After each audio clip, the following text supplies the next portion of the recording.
Hello, everyone, and welcome to another episode of Heavy Metal Horror Show. In today's episode, we're going to talk a little bit about the 1984 best Christmas movie ever, or one of them. There are a few. Yeah. Even if people think some might not be a Christmas movie. Excuse me. But some are, right? Even though people might not think they are. Right? Yeah, like Die Hard.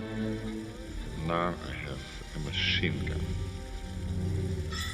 Ho, ho, ho. Like Die Hard. Die Hard's a Christmas movie. I don't care what anybody I don't care what says. the director says. Yeah, it's a Christmas movie. Yep. When I see it, I think of Christmas. Okay. Anyway. Yeah, I mean, Welcome to the party, pal. we're going to talk about Gremlins. And for those of you who don't know, Gremlins is, starts off with, with a struggling inventor slash gadget salesman, named Rand Peltzer. And he's looking for a unique gift for his son, Billy. And, he's just wandering around New York, and he stumbles into this antique sort of like really eclectic shop, right, in Chinatown. And when he steps in there, he's actually initially trying to sell one of his products, right? Yeah, the bathroom buddy. The bathroom buddy, which is a really awesome invention. If you haven't seen the movie, you need to watch it. And buy yourself a bathroom buddy. Yeah. If you can find one. But in the midst of trying to, sell his product, he hears like a little sound. Like a puppy, but it's Yeah. I don't know. Yeah. Well, Whatever a mogwai sounds. yeah, it's a mogwai. Yeah. So when he stumbles upon it, he sees the most unique, animal he's ever seen in his life, pretty much, and he wants to buy it because he wants to get his son a really, something awesome for Christmas, right? Mm-hmm. And when he tries to buy it, the shopkeeper tells him no, and he offers him, I think, $100. $100 for it, And he wouldn't go for it. And he said, "I'll tell you what, I'll give you $200 for it." Yeah. And he said, basically, no amount of money. No deal. No deal. Yeah. Deal or no deal, which is that'll come up later in the Did You Know section, by the way. Really? Yep. Okay. Cool. So So the shopkeeper tells him no. I'm not going to sell him. But then the grandson thinks to himself, "Man, we need the money. yeah, $200 is $200, right? dude. Yeah. So meet me outside. I'll sell you this thing." How about that? But when he meets with him, he lets him know that there are a few conditions in buying this mogwai, right? A few things that he just can't do, a few rules. But shortly after, there are a few mistakes made. So the first mistake was made by Pete, played by Corey Feldman, who accidentally spilled water on the mogwai and made him multiply like 6 times. Damn. There's mogwais everywhere. Everywhere you look. Everywhere you look. Damn. All this from the greatest guitar player that ever graced us with his presence. God, I'm telling you. I'm going to see him live one day. Or you? Yeah. Sorry. I had to bust out one of his moves there. I'm not even going to try to dance like him. Come on, man. Give us your best. So I guess they thought everything would be okay, because there were a whole bunch of just little harmless mogwais running around, right? Because they were like, cute and small and all this kind of stuff. Mischievous. A little mischievous. Yeah. But then they make a second mistake. The second major mistake was when Billy, played by Zach Galligan, mistakenly feeds his little mogwai, who they named Gizmo, chicken after midnight. But he didn't know it was after midnight. He didn't feed Gizmo. He didn't feed Gizmo. Yeah. Gizmo refused because Gizmo was a good He knew. mogwai. He was like, "I've been through this before. I'm a couple hundred years old. You just don't know." Yeah, he knew what would happen. He's like, "It's about to get crazy up in here." And it did. So basically, one of the mogwais, who was like a bad mogwai, cut the cord of Billy's alarm clock. He didn't realize that it was actually after midnight. His alarm clock showed that it was 11:30, but it was actually after midnight. So the next morning, they woke up, cocoons everywhere, and that's where the first gremlins were born ever. A woman. So Billy Peltzer was a bank teller, and he, he was just a regular, like, really nice guy, easygoing, things like that. Apparently, his dog, I forgot his dog's name. Putting me on the spot now. Sorry, dog. Dog. So apparently it got away and ruined her Bavarian snowman. It was made out of some sort of like plaster or something like that. So she runs up to the bank, and she's threatening him, saying that she was gonna take his dog away or something. But yeah, she was a real. She was You can say it. I see it. It's on your lips. You want to say This it. is a kid's show. This episode. You know what stuff I'm gonna have to edit out? You You misbehaving again. I'm sorry. I mean, I must have eaten chicken after midnight. I was gonna say she was a Karen before Karens existed. Oh, okay. And I ruined your story again. It just keeps happening. It's a natural thing. You ought to be used to it by now. I am very used to it. It by is. now. I mean, it's a kid's movie, and a kid's like we're covering that. But It is, but it's not. But did you know? We're not there yet. Damn it! We're All not right. there yet. But the Gremlins, did know how to have a good time, and I think on a lot of levels they were just like us. They like to go to the movies, and they like to go out with friends. They like 3D glasses. They like 3D glasses. I mean, like fried chicken. they like fried chicken. I mean, maybe they were just misunderstood Yeah. to a certain degree. They like swimming. They do. It They seemed do. pretty cool in my book. Yeah. I mean, The good book of Eddie. God damn. I'm a See what you derail made you. me do? Look what you made me do. They can't hung read Barney up. Barney. Barney was the dog's Barney name. was a dog. I'm sorry. Rest in peace, Barney. Yeah, he's dead by now. He's got to be. Yeah. This was what, 84? Yeah. Yeah. Poor dog. So Chris Columbus, who wrote the screenplay for Gremlins, also wrote the screenplay for Home Alone 1 and 2. Same guy. Same guy. What? Yeah. Damn. He's busy. He's a busy dude. Well, he was. Also, the set for Kingston Falls, where the city's filmed and everything, is the same set used for Back to the Future. We're sending you back to the future. Damn. Yep. It was Another filmed- one of the greatest movies ever made. It was awesome. Yeah. Well, it is awesome. It was filmed at Universal Studios in the back lot. So I've read. Nice. Yeah. That's cool. So I thought that was pretty cool. Also, originally, Gizmo and Stripe were going to be the same character. Really? Yep. So he's going to like turn bad? He's going to turn some bad. point. Yeah. But then, executive producer Steven Spielberg, he insisted that one of the Gremlins be a good guy, so the audience could sort of relate to like the good person in the movie. Yeah. And that contributed to its success, I think. Yeah. Yeah. It's pretty awesome. Yeah, it definitely, it worked because I've got a cousin now that's like, he's older than me, Ray. Uh-huh. And I can guarantee you somewhere he's still got a Gizmo figurine dog Really? thing. Yeah. That's awesome. Yeah. Gizmo was his thing forever. So Rooting for the good guy, right? yep, you gotta have the good guy. Not a good guy dog though. I don't need one of them.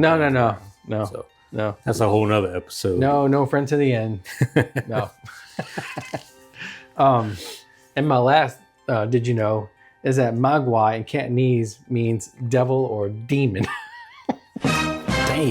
Yeah. So who thought that the word Mogwai was so evil? I didn't. I thought it was a cute little feller, No, that ain't a cute little feller. Just don't get him wet. If you don't get him wet, it's cool. Yeah. So what were the three again? Don't get him Don't wet. get him wet. Don't feed him after midnight, and they don't like Keep him out of bright lights. And keep him out of bright light because it could. I think could it could kill him. Yeah, it could kill It's him. kind of gives Yeah. me a vampire vibe. That's you know? funny. Yeah. Yeah. Sunlight will kill him. Yeah. I mean, it's not holy water; it's any water, but still, But still, yeah. And then they're kind of creatures of night if they eat. after a certain time. Yeah. I don't know. Maybe I'm trying to stretch it a little bit, but who cares? There's some parallels there. Yeah. I guess maybe. Not. Absolutely. I don't know. I mean, absolutely. You be the judge. You know? Well, what you got? So, did you know? Oh, here we go again. No.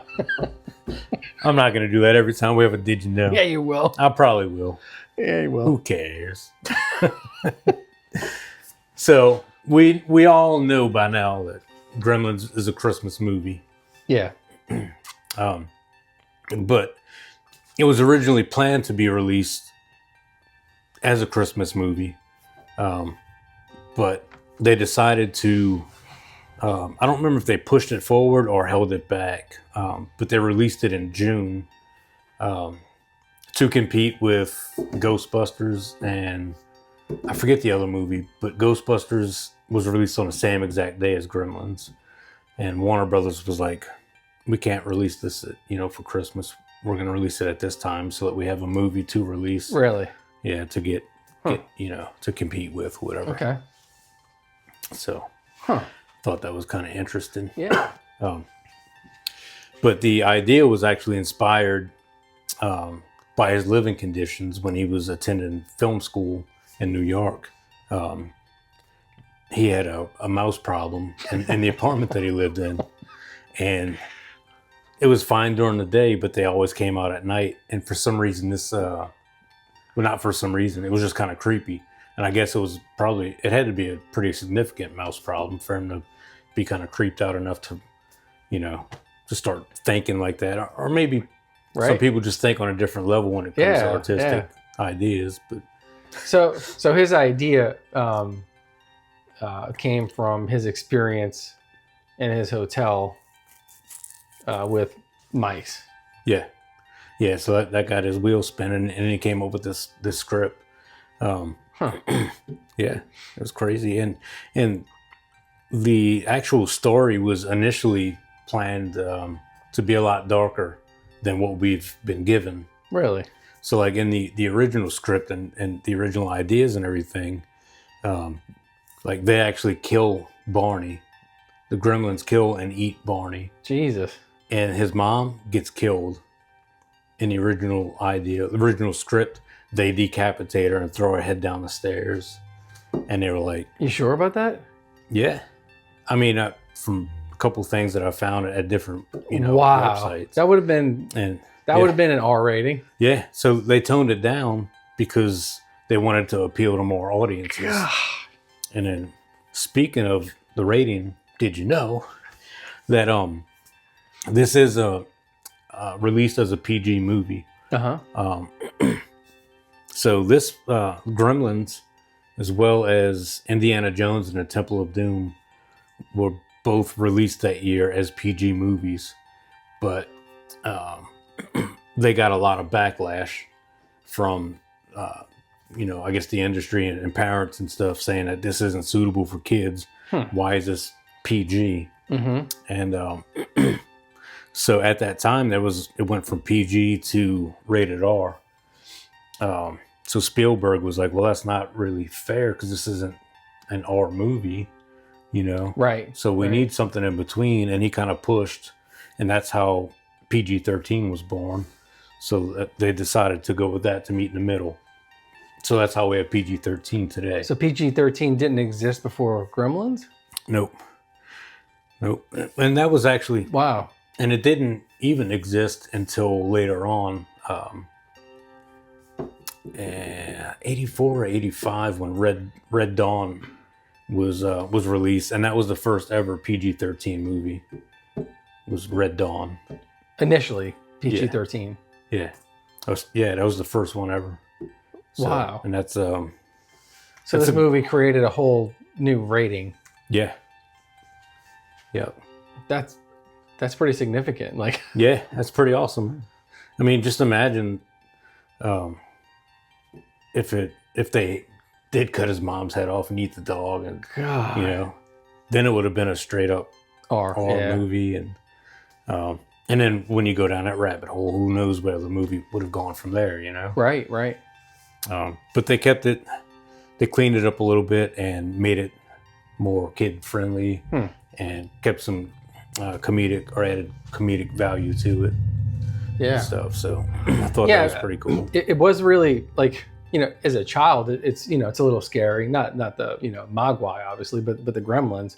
Mm-hmm. But it does have a lot of comedic breaks in it as well, right? The movie. So it was really, I think it was done well. Yeah, it's I know I enjoyed it as a kid. Yeah, definitely. And speaking of it, there being some elements of comedy in it. Did you know who did the voice of Gizmo? Oh wait, don't look at my notes. I won't. We don't share these ahead of time ever. I think I read that. I think I read somewhere who it was.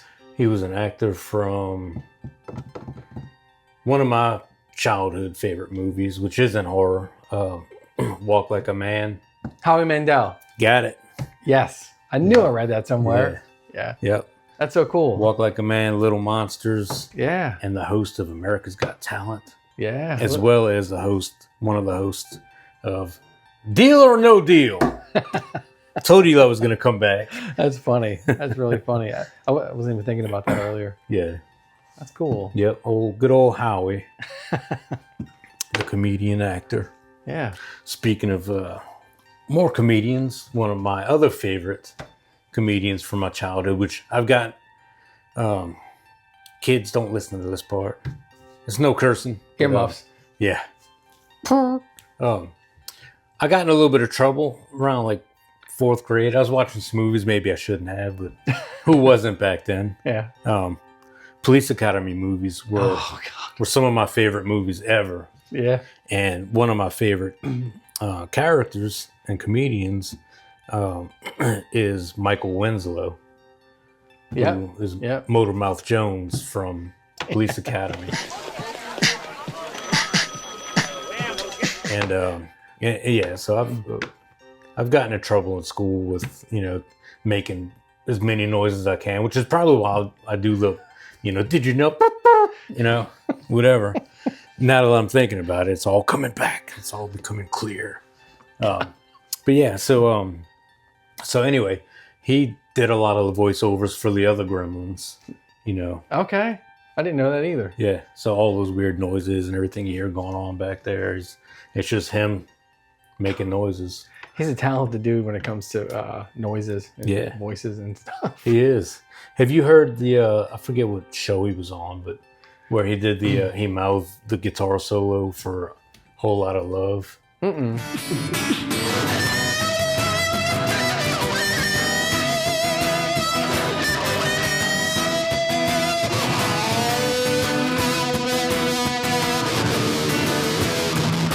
Yeah. Dude, he like nails it. Well, I love some Zeppelin, so we'll have to check it out. Yeah. We'll have to cover some Zeppelin at some point. Absolutely. Yeah, one of my absolute favorite bands. Yeah. Yeah. Yeah. So awesome. This it was written by Chris Columbus. Mm-hmm. And he was also a director. He almost directed National Lampoon's Christmas Vacation. I think he initially started working on that. What? But he pulled out. He just quit. He was like, I can't do it. He's like, I cannot work with Chevy Chase. I'm out. Which is like Clark? Yeah. Don't piss me off. I hear that a lot about like Chevy Chase. Really? Like there's some other people. Yeah, dude. You never get that from like his TV persona. Yeah. Yeah, he just seems like he'd be so fun to hang out with. But apparently not. But yeah, him and Bill Murray butted heads.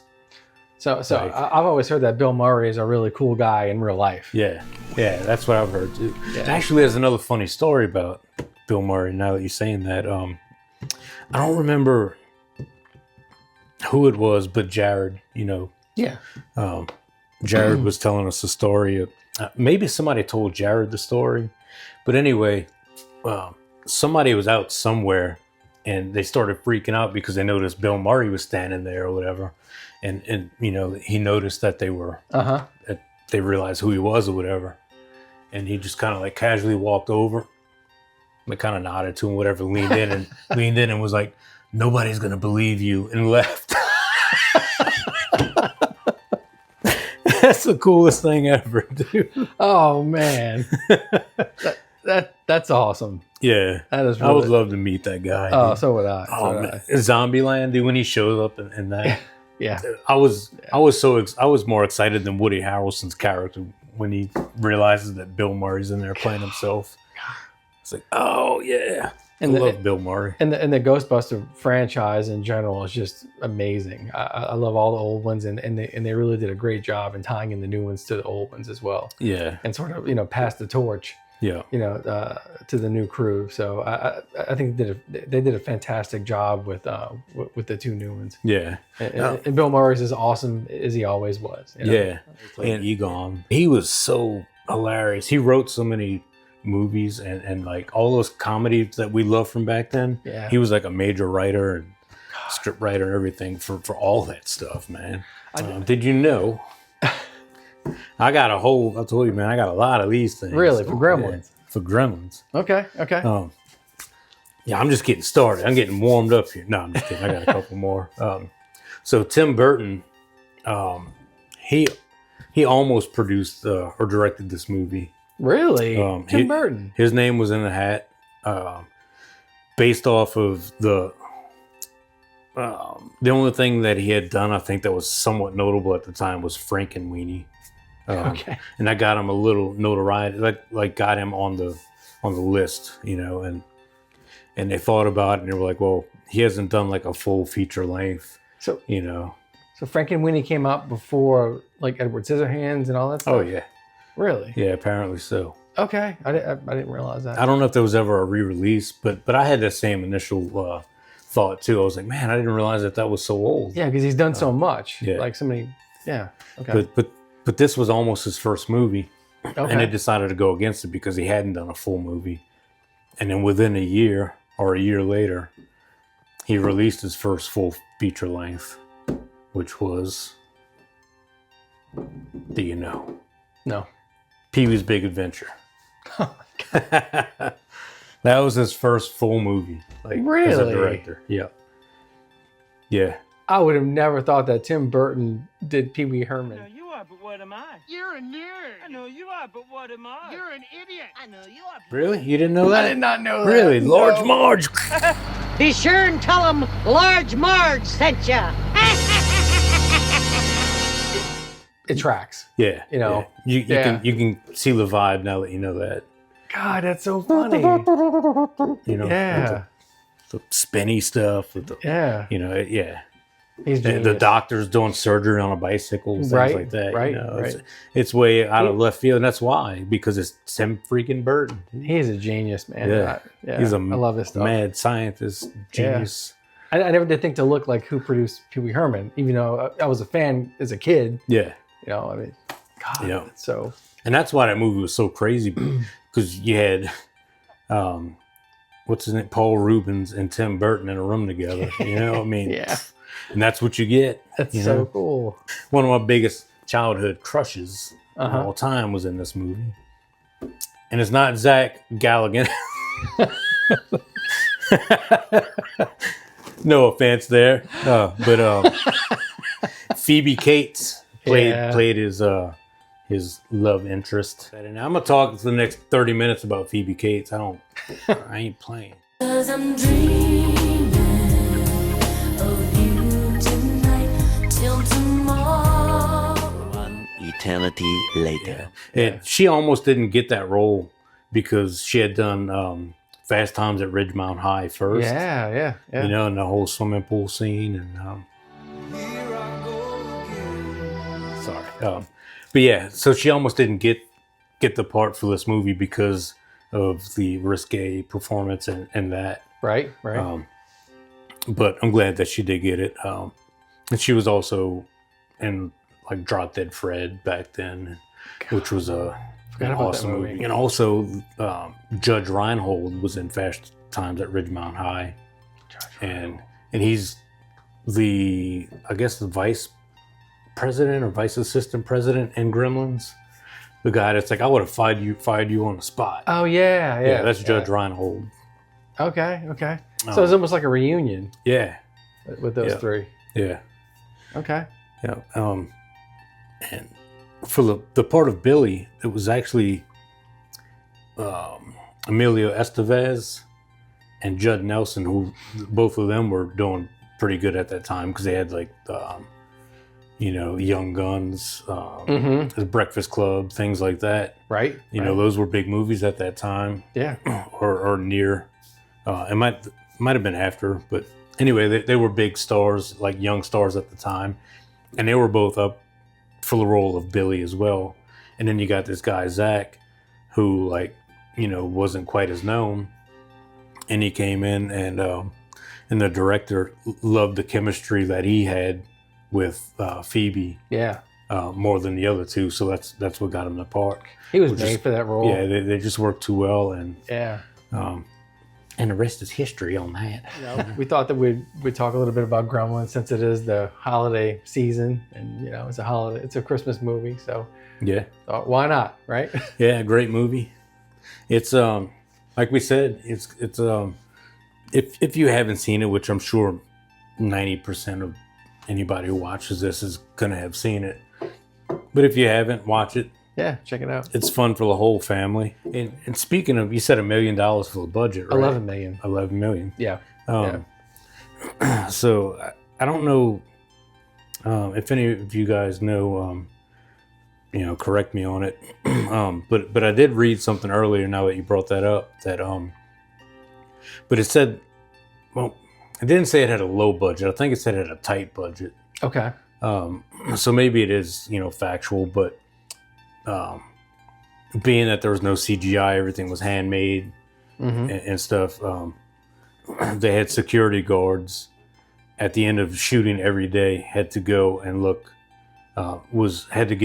be given permission to search everybody's trunks of their cars at the end of every day to make sure that nobody was stealing any of the Gremlins. Really? Yeah. So. Wow. That's a weird supposed fact, So. Wow. Well, let us know if you find otherwise, but that's pretty funny. Yeah. That's really funny. I mean, I bet you one of those Gremlins are worth a lot of money right now if someone got away with one of them. Yeah. Damn. Can you imagine? I wish. Yeah, I wish too. Yeah. That'd be awesome to have one. Yeah. I'd want a real gizmo. Yeah, that would be pretty cool. Pretty cool. Dunk his ass in a swimming pool. Get 10 of them. No. Sell them for a good deal. Yeah. And that was the dad's idea in the movie. Yeah. Because when he came down, it's noticed that that there was like 5 or 6 or whatever it was. Yeah.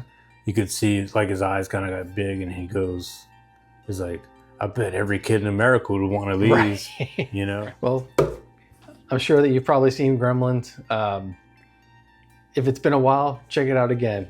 I think it holds up. Yeah, definitely.